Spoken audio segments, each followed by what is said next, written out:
Hello, meet Mr. Happy. Happy by name and happy by nature. And now I'm going to tell you a story. Actually, this isn't a story about Mr. Happy. Well, not really. It's about somebody he met not very long ago. Last month, in fact. Mr. Happy had been to tea with little Miss Sunshine. He thought about catching a bus to take him home, but as it was such a nice day, he thought again and decided to walk. And he was glad he did. Would you like to know why? I shan't tell you. Not yet, anyway. Mr. Happy was whistling to himself as he walked along when he heard a noise. He stopped. There it was again, a sort of sniffing noise. Suddenly, a drop of rain splashed on top of his head. That's odd, he thought to himself, looking up. There isn't a cloud in the sky. And then, well, he couldn't believe his eyes. You'll never guess what Mr. Happy saw. There, sitting on the branch of a tree, was somebody who sort of was, but wasn't. I know it sounds ridiculous, but it's true. You could see straight through him. And he was crying real big fat wet tears, which of course were what had splashed on top of Mr. Happy's head. Who? Mr. Happy managed to sputter. Are you? The person who sort of was but wasn't looked mournfully down at him, and in a mournful, melancholy voice replied, Nobody. Nobody? Gasped Mr. Happy. But everyone's a somebody. The person who sort of was, but wasn't, sighed deeply. Except me, he said, and he started to cry more real big fat wet tears. Mr. Happy scratched his head, which was getting quite wet by this time. Can you get down? He wondered.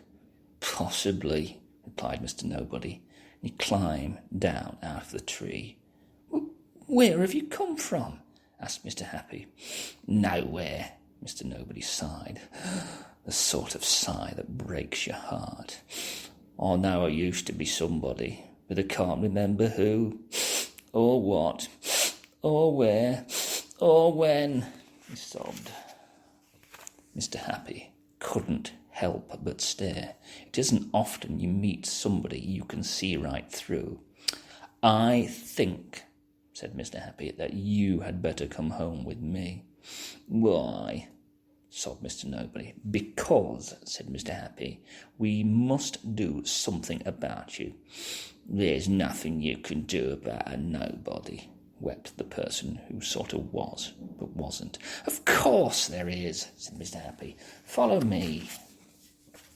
Eventually, they reached Mr. Happy's house and went into his living room. Mr. Happy pointed to a chair. Sit yourself down, he said. It was really quite extraordinarily extraordinary seeing somebody who was nobody sitting in a chair. Mr. Happy sat down too and thought hard. The wizard, cried Mr. Happy, of course. So the following morning, after no breakfast, Mr. Happy took Mr. Nobody to see the wizard. Ah, remarked the wizard, after Mr. Happy had tried to explain. Ah, he said again, eyeing Mr. Nobody. Mr. Nobody just stood there, looking as glum as anyone can look. Just try turning the corners of your mouth down as far as they will go. Go on.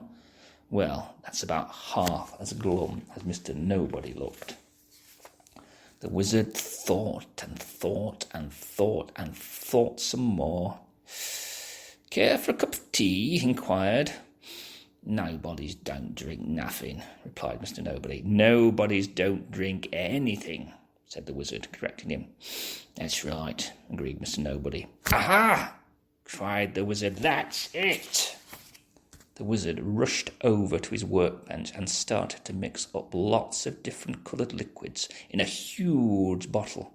They bubbled and gurgled together and let off little puffs of white smoke. Bubble, bubble, gurgle, puff. Bubble, bubble, gurgle, puff.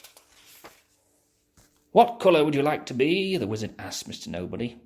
"Nobody's aren't coloured," came the sad reply. "You choose," said the wizard, pointing at Mr. Happy. Mr. Happy thought.